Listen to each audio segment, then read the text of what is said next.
I'm going to do digestive physiology. One of the concepts in digestive physiology, which is a little difficult to understand, and that concept is how is the activity of the glands and the musculature affected, uh, and what brings that about, and how to relate the enzymes with the hormones and the nervous system. So let's first look at what we really want in the digestive tract. So we want food which has entered the digestive tract to be acted upon, and that food is acted upon by substances which are known as enzymes. These enzymes are produced by the cells which line the digestive tract. So these are the epithelial cells, plus you may have certain glands present within the tract itself or outside of the tract, like the pancreas and the liver, and then they send in through ducts, they send in their secretions into the digestive tract. So we have these enzymes which act upon food. But in order for the cells or the glands to secrete these enzymes, they have to be stimulated. That stimulus comes from either the nervous system, and in the nervous system, it is the parasympathetic which is responsible for this. And we have certain cells which produce hormones, and these cells are present within the digestive tract itself. In fact, they are present within the epithelial lining of the tract itself. So what you need to realize is that the epithelial lining has cells which produce hormones, and the epithelial lining has cells which also produce these enzymes. So now the nervous system and the hormones, what they do is they stimulate the production of enzymes from those cells and the glands, and then the enzymes go and act on food. You can see that there is some sort of a chain reaction. So here we can kind of change this and have the arrow pointing the other way. So the enzymes act on food. Now, in order for the nervous system and hormones to act, they first have to be stimulated. So we have different stimuli which will act either on the nervous system or on the cells producing the hormones or both. And what are those stimuli? For most part, those stimuli are stretch and chemicals. Stretch and chemicals act on the nervous system. So both these stimuli act on the nervous system, and chemicals act on the cells producing the hormones. So first we have to have a stimulus which will activate the nervous system and the hormone production. Then these will go and act on the cells, causing the cells to secrete the enzymes. Then the enzymes act on the food. The food is digested, and then the food is absorbed. So now let's look at how the nervous system is stimulated. So I said stretch and chemicals. So we said stretch and chemicals were two stimuli which act on the nervous system. So stretch, so if you look at the digestive tract, and let's say that this is the tract, this is the lumen of the digestive tract, and this is the wall of the digestive tract, and going all around. So this is all around, and I'm going to just erase this a little bit just to show that the lumen is this is where the epithelium is. So I'm going to draw, let's say this was the stomach, this is how the epithelium is thrown into folds, and you go all around. These are the cells which line epithelium, cells which line the epithelium.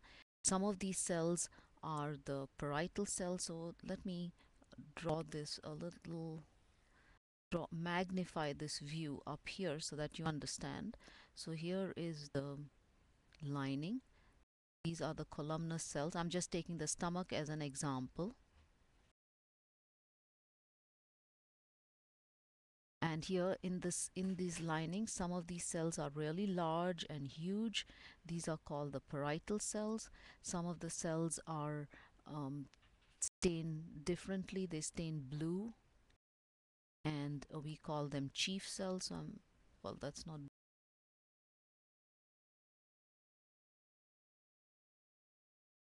they stain blue, and these are chief cells. And then we have certain cells which are, let's say, they are a little different staining. They are usually present towards the bottom of the gastric pit, and these are what are called neuroendocrine cells. That means these are the ones which will produce the hormones. In the case of the stomach, they will produce the hormone gastrin. So that's the hormone produced in the stomach. And these here are the chief cells. The chief cells produce pepsinogen, which is an enzyme. So the chief cells produce pepsinogen and the parietal cells produce HCl. So let's go back to the wall. So this is the epithelial lining, and then here we have the muscularis mucosa. All of this area here is the lamina propria. This area here is the submucosa, again with just very loose tissue. And in the submucosa you have, if you remember, you have little plexus of nerves which is known as the Meissner's plexus. And then here, this is the muscularis externa. I'm just taking a general view of the entire tract and putting everything together using the epithelium of the stomach as an example for cells. So here, this is the muscularis externa, and here again you have a plexus of nerve fibers which is known as the myenteric plexus. So let's say this is the Meissner's plexus in the submucosa and the myenteric plexus. So these are the nerve fibers we are going to talk about. And I'm going to erase this.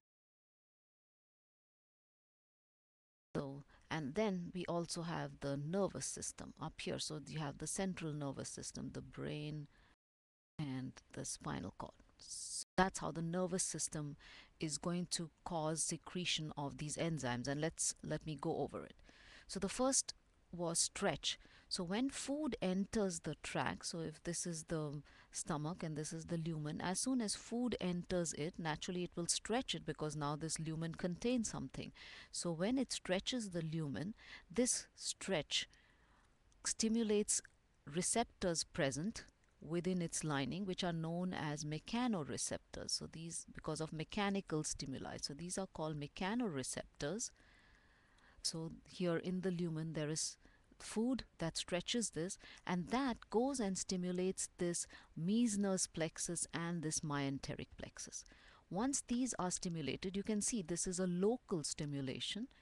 Once these are stimulated, these send impulses which go and activate the parietal and the chief cells. The parietal and the chief cells then produce their respective substances. I mean, I'm talking about the stomach, so here they would produce HCl, and in this case they would produce pepsinogen. If it was the intestine, they would produce the intestinal juice, and from the pancreas and so on, they would produce their respective enzymes. So you can see how stretch has stimulated the mechanoreceptors present within the wall. That goes and stimulates the nerve plexus present in the wall of the gastrointestinal tract. That in turn goes back and stimulates the cells lining of the epithelium, causes HCl and pepsinogen to be secreted, and then they will act on the food present here. So you can see it is a short loop because it occurs all within the intestine. Sometimes, however, the very thought of food, so you're thinking of food, so there's the very thought of food, or you taste something, or you smell something, that all of that stimuli goes. So those are chemical stimuli. So those go and they can do the same thing. They can go and stimulate chemoreceptors within the lining epithelium and go back the same way and cause the production of HCl. So chemoreceptors also can cause a local stimulus, a local short loop, and cause secretion, stimulate the nervous system, and then cause secretion of HCl and pepsinogen or whatever enzymes. But there is a long loop, which I said like this: when you're thinking about something, you taste something, you haven't exactly touched, food has not yet touched the gut. So just the thought of food or the smell of food, that goes and stimulates the central nervous system. And in the central nervous system, it stimulates a part which is known as the limbic system. And this limbic system, and emotion is another thing which will go and stimulate the limbic system. This limbic system has connections with the parasympathetic part of the autonomic nervous system. So it goes and stimulates, first stimulates the limbic system, which stimulates the parasympathetic part of the autonomic nervous system.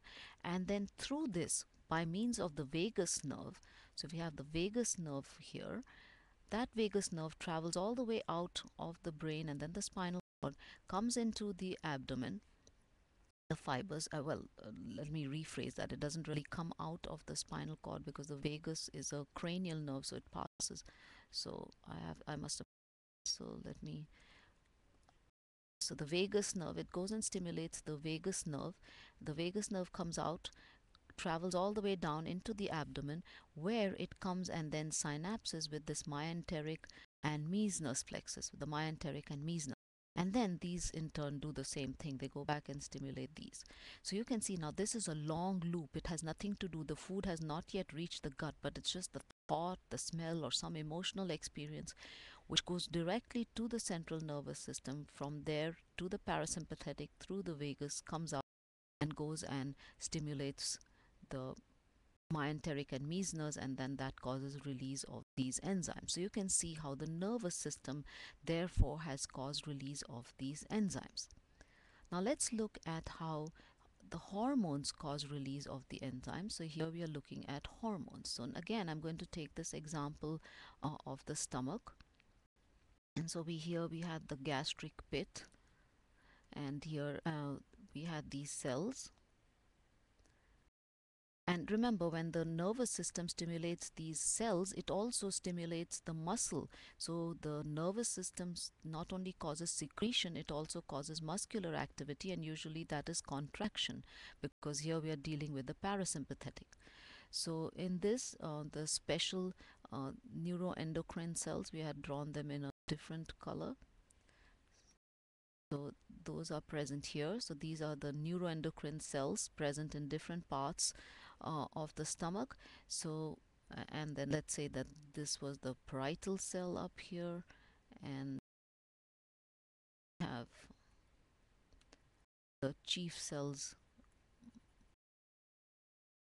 The chief, these are parietal, and these are the neuroendocrine, and in the stomach we call them the gastrin secreting cells. They'll produce gastrin. In the intestine, in the small intestine, the hormones produced will be cholecystokinin, secretin, intestinal gastrin, and many more. But they all do the same thing. In other words, these neuroendocrine cells, they're called neuroendocrine cells.